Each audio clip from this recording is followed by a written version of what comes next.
What's up, YouTube? Two Movies here. Now, here is my opening slash streaming segment where I talk about the films that are coming out this week, whether they be in theaters, streaming, etc. Alright. Now, we actually do technically got Gran Turismo, but that its full on deck release got delayed to 2 more weeks. But, it is being pretty much having some early screening events. So, there's that. But the major wide release we got out this week is, of course, Last Voyage of the Detonator. Now, here's what it's about. Dracula's unholy presence dooms the crew of the merchant ship Detonator as it sails from Carpathia to London. And it features folks like Corey Hawkins, David Dickmacklin, Liam Cunningham. It's directed by the same guy who did Scary Stories to Tell in the Dark. I'm actually quite enjoyed the trailer. I thought it looked really creepy. A new Dracula story. Why not? You got Javier Botet playing Dracula. He's pretty cool. Of course, he's appearing the Conjuring films, Mama, and also really cool actor to have him play Dracula. So that's interesting. So I'm intrigued to check this one out. Although the review, the review embargo still hasn't lifted, so that's a little bit red flag. But I just want to see if it actually is good. All right. Well, now we also got a couple of streaming stuff out this week. On Netflix, we got Heart of Stone, which stars Gal Gadot and Jamie Dornan. Rachel Stone, played by Gal Gadot, is an intelligent operative, the only woman who stands between her powerful global peacekeeper organization and the loss of its most valuable and dangerous asset. And the trailer that actually looks pretty decent. I actually quite like Gal Gadot. Like, she's not a great actress or anything, but she could do action pretty well. I like her as Wonder Woman. You got Jamie Dornan, who I think is terrific. So hopefully this could be interesting. I mean, sometimes Netflix could be a hit and miss with their action movies, but hopefully this won't be one of them. All right. Now on Paramount Plus, we got a movie called Love and Taipei, which is based on a YA novel of the same name. In it, Everlong's summer takes an unexpected turn when her parents surprise her with a trip to Taipei for a cultural immersion program. It stars Ashley Leo, who you might remember from, who of course appeared on Fuller House. You also got Ross Butler from Shazam movies. So we got some really decent, some decent actors in this. It looks pretty cute, looks charming. So hopefully it could be something decent. All right. Also out this week, we got another romantic film called Red, White, and Royal Blue. The story of a secret romance between the son of the president of the U.S. and the British prince. It stars Taylor Perez and Nicholas Gelstein as the son of the president of the U.S. and the British prince, respectively, who of course falls in love. It features the likes of Uma Thurman, Stephen Fry, Sarah Shahai, Ellie Bember, and Rachel Hilton. And I think the trailers look pretty cute. Looks decent. So of course the lead Perez was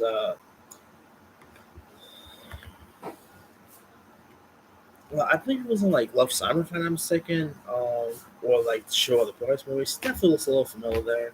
Nicholas Gazan was of course in that Cinderella film on Amazon. So this could be a train check out. I mean, I never read the book, so I can't really comment on that. But hey, you got Uma Thurman, so one more key X for there. All right.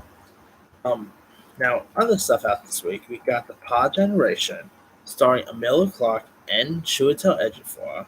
A couple in a futuristic New York use technology such as detachable artificial wombs and pods to start their family.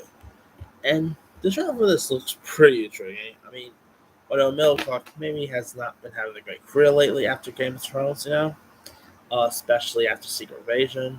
But you got Chiwetel Ejiofor, who I think is great. So I don't know, it could be interesting to see.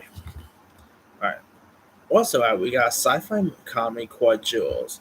Not speak of no, this has nothing to do with the character from Euphoria.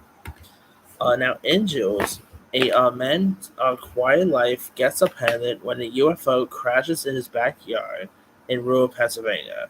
As he befriends the mysterious extraterrestrial, things start to get complicated when two neighbors discover it and the government quickly closes them. It stars Serpent Kingsley, Zoe Winters, and Jane Curtin. And the brief for this looks pretty decent too. I mean, definitely has like the sci-fi comedy element. Definitely getting like I don't know, like a little bit of ET vibe here. I mean, who does not love a good alien comedy? So could be a change to say. All right. Uh, what now? We also got a couple of horror stuff out this week. Like we got the Thing Behind the Door, which tells the story of a young woman haunted by the death of her husband, who was killed in a trench during World War One. Unable to accept the tragic loss, the young woman turns to black magic in hopes of bringing her lover back. And after the preview for that, it looks a little boring to be honest. I mean, I don't know, just the preview didn't really do much for me. I have no idea what the heck was going on in the trailer, so yeah, I'm not all that interested. Anyway, also out we got a werewolf movie called Wolf Hollow, about a group of filmmakers on a location. Scout stumbles across a den of werewolves. Now, this stars by one of my favorite horror actress, Felissa Rose, and the trailers for this have looked pretty cool. I mean, definitely looks pretty bloody. I'll just watch Felissa Rose just pretty much any horror movie because she was of course in Sleepaway Camp. She's always been great in a lot of stuff, so I'll probably give this one a go. All right, we also got a Bigfoot horror. I mean, from werewolf to Bigfoot. Okay. Of course, summoning the spirit. Carla and Ding decide to escape the city, only to find themselves on a remote land of a strange cult claiming a connection to the flesh-eating Bigfoot. They must save themselves and uncover the terrifying truth of the coast prophecy.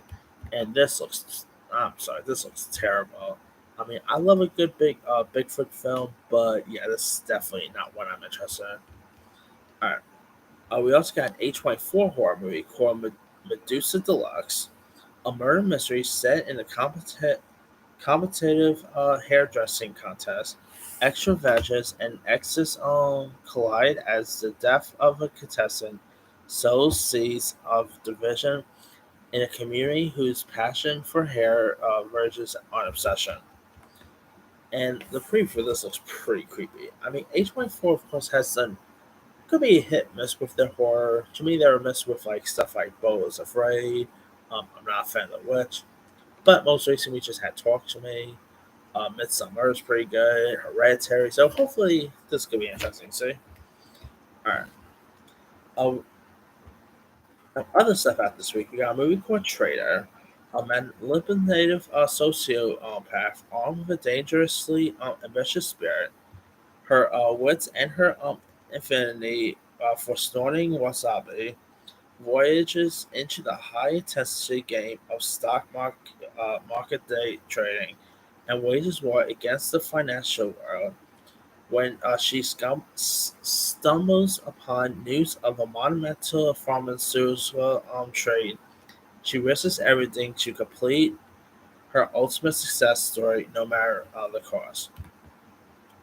And I saw the preview for that. That does not look all that great. Looks pretty boring. Like I do not do not even look like I'm gonna side with the lead characters. So yeah, that one I'm not all that interested in. All right, we also got an action movie called 3 Days in Malay, which stars Quentin Rapid Jackson from the 18 fame, the movie version that is, about a small group must defend an art field for 3 days against the Japanese assault during the fight for Malay in World War II. So we got a film that takes place in World War One coming out this week, and one that takes place in World War Two. Okay, that could be really cool, I guess. But I saw the preview for this one. Looks pretty boring. I mean, this definitely looks like a home to video based film. It's actually playing at Cinema Village here in New York City. I'm not really all that intrigued to see it. All right. We also got a movie called Inside Man, which is an action film starring Emil Hirsch, Jake Cannavale, who I believe is the son of Bobby Cannavale, if I'm not mistaken, Lucy Hale, and Ashley Greene. Based on true events, Inside Man follows a disgraced police detective seeking redemption by going undercover to expose a violent and bloody crime syndicate. But as he sinks deeper into the mob and more bodies drop, the price of absolution may be higher than he can afford. And no, this has nothing to do with with the classic Denzel Clive Owen film, by the way. So yeah, and the preview for this definitely doesn't look all that great. I mean, you got some good actors who I do quite like. I like Lucy Hale, Ashley Greene. I quite like her in Twilight. It's a shame that Emil Hirsch hasn't really done anything great lately. So yeah, I'm not really all that interested in this. Definitely does not look like it's gonna make it hardly sense. Definitely looks like a home video based action movie. I mean, so yeah, that's probably gonna be terrible. Anyway, we also got a movie called Apora, which stars Judy Greer, Eddie Gaffey, who was of course just cast in Superman Legacy, as well as Faith Herman, who of course you might know, who of course played younger Darla in the Shazam movies. Now here's what the film's about. Since losing her husband in a drunken driving accident, Sophie struggles to manage crippling grief, a full-time job, and demands of parenting her devastated teen daughter. When a former physics reveals that he's been building a time-bending machine that could restore the former life, Sophie soon finds an impossible choice for and an unforeseeable consequences. And as for the proof for that, that looks really interesting. I mean, I do love a good time travel story. Judy Greer could always do no wrong, so this could be a dream to see. All right. We also got a couple of foreign movies out this week. We got Between Two Worlds, where where two Persian journalists, Marine Winkler, goes undercover in the world of temporary and perilous work, applying to work a series of manual jobs, including a position as a cleaning lady aboard a ferry service between Ossersheim and Portsmouth. And this does star Juliette Binoche, and this looks like to be really intriguing. I mean, Juliette Binoche is always terrific, so this could be interesting to check out. All right. We also got a Japanese French drama called Love Life. The film is inspired by the song of the same name, recorded in the album Love Life, released by musician Akio Ano in 1991 uh, and in 2000. And this could be pretty trendy. It looks pretty cute, charming. I don't really watch too much like Korean films, but this could be an interesting one to see. All right. We also got a Western comedy called Go West, which takes place in the 1880s. A group of pioneers braves harsh elements and numerous mishaps to travel thousands of miles west to find a place called home. Called home. Now, Sean Astin is one of the narrators in this, so that's interesting. But yeah, this does not look so good. I mean, definitely looks like a little bit of a Blazing Saddles ripoff, or maybe like a Young Guns ripoff. Uh, I mean, it's been a while since we've seen a good Western comedy. Can't remember the last good one, in my opinion. But hey, probably can't be worse than the Adam Sandler one, Ridiculous Six, right? But anywho, all right. Also out this week, we got a rom com called Match Me If You Can. Now, the film Match Me If You Can watches as female computer nerd Kit Parsons, played by Quantum Leap's Georgiana Raleigh, declares war on I Promise, an online dating service that rejected her as unmatchable. Uh, Taking her case to social media, she goes viral and becomes a relentless champion for all those frustrated singles out there. When the company masterminded by Raleigh Denimore, played by All Rise actor Wilson Bethel, finds itself at rest because of her blog has gone viral. Raleigh maps out a plan to find out why a chance encounters with Kip creates an awkward chain of mishaps, resulting in an unexpected but undeniable spark between the two. And yeah, I love a good rom com, but this looks terrible. I mean, for one, the name, come on, that's pretty much a play on the Catch Me If You Can. So yeah, there's that. I mean, Wilson Bradford, I've seen him pop up and stuff here and there. I believe he was on Heart of Dixie, if I'm not mistaken. He was on that show Rise. So I don't know. This just looks like a Hallmark film, in my opinion. But could be interesting, I guess. But all right, we also got a couple of documentaries coming out this week. We got a Chilean documentary called The Eternal Memory. The film follows the relationship of Chilean journalist Augusto Gongora and Chilean actress Paulina Ochoria. I know I just butchered those names. And this looks like an interesting doc to check out. I mean, I don't really know much about the story here, but I do like these. I do like documentaries about actors and actresses, and this I don't know. It could be interesting. Say, all right. We also got a documentary called King Cole, an essay from a lost paradise. With several documentary vignettes explores how Cole is imbued in identity. King Cole employs magical realism to discover Abhyaska's purpose and reveal an ongoing struggle for power, a geological exploration of time. King Cole serves as a reminder of why change is powerful. And yeah, I mean, this is probably a documentary I'm probably not going to be interested in. Does not even look all that interesting. So yeah, I mean, I don't mind documentaries, but I'm watching documentaries that kind of interests me, to be honest. And this one definitely doesn't. But a documentary I am actually interested in, King on Screen, which is a documentary about the legendary work of author Stephen King. The filmmaker explores the work of these directors, their adaptations, and their sources. Um, this is definitely one I'm excited to check out. It's actually playing at Village East Cinema this week, so I'm actually. It's been a while since I've been down to Village East. I'm gonna actually take a trip down there and actually watch this in there. This actually looks fascinating. I mean, I always love Stephen King adaptations, whether you talk about like obviously Carrie, The Shawshank Redemption, Stand by Me, The Shining. I mean, this of course it looks like this movie is pretty much gonna be showcasing lots of iconic Stephen King stories that got turned into adaptations.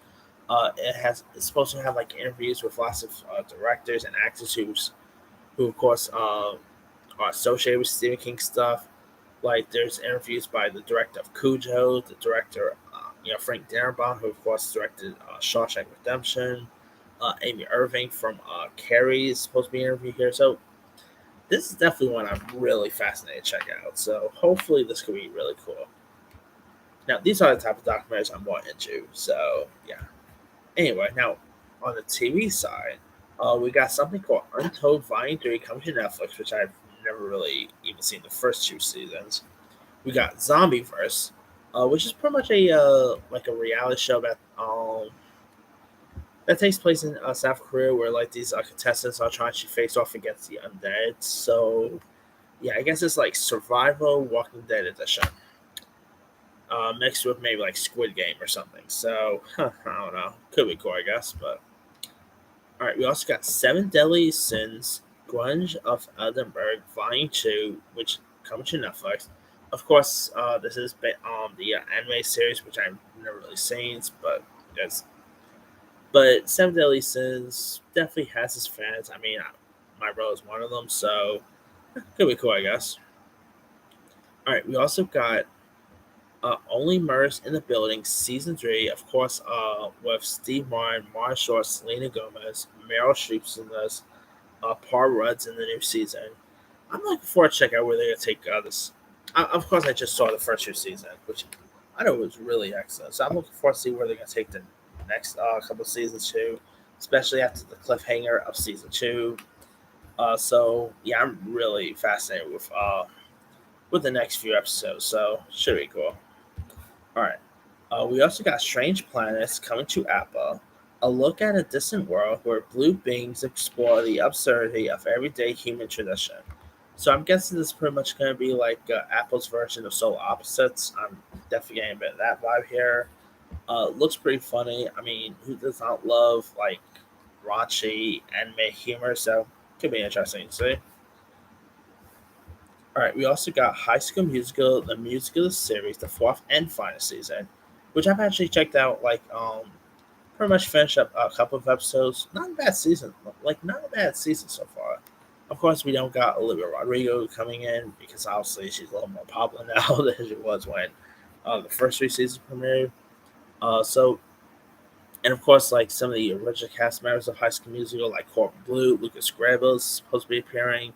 Not Zac Efron because, hey, I've said this before. Zac Efron is just pretty much the Olsen twins of the High School Musical franchise, meaning pretty much meaning he doesn't really is into like reunions. So yeah, that's disappointing to see. I mean, it would be cool to see maybe Zac Efron. Granted, I haven't seen the next few episodes, but I'm pretty sure Zac Efron's not even in the show the season period. But yeah, I actually want to see like maybe they'll do some sort of spin off and Zac Efron will show up in that. But yeah, he barely does High School Musical reunions, so yeah, that's a shame. But hey, I can see why he's a little more like he's pretty much trying to branch out outside the Disney persona. So I can understand why, but it would be cool. Would be cool to see him pretty much part of like a reunion with like the original cast members. But hey, Vanessa Hudgens and Ashley Tisdale's not even in this season too, so there's that. Anyway, we also got Ladies First, a story of women in hip hop coming to Netflix. This is actually an interesting docu series to check out. I mean, of course, this is going to be examining the ladies of hip hop, from Queen Latifah to Missy Elliott. I mean, everyone always talks about like the males in the hip hop community, but the females definitely take the cake too. There are some really terrific females in the hip hop world who are not named Cardi B or Megan Thee Stallion. I mean, I'm talking about like iconic ones like Queen Latifah, Missy Elliott. Uh, what are some other really good ones? The Brat. I mean, there was always been some terrific female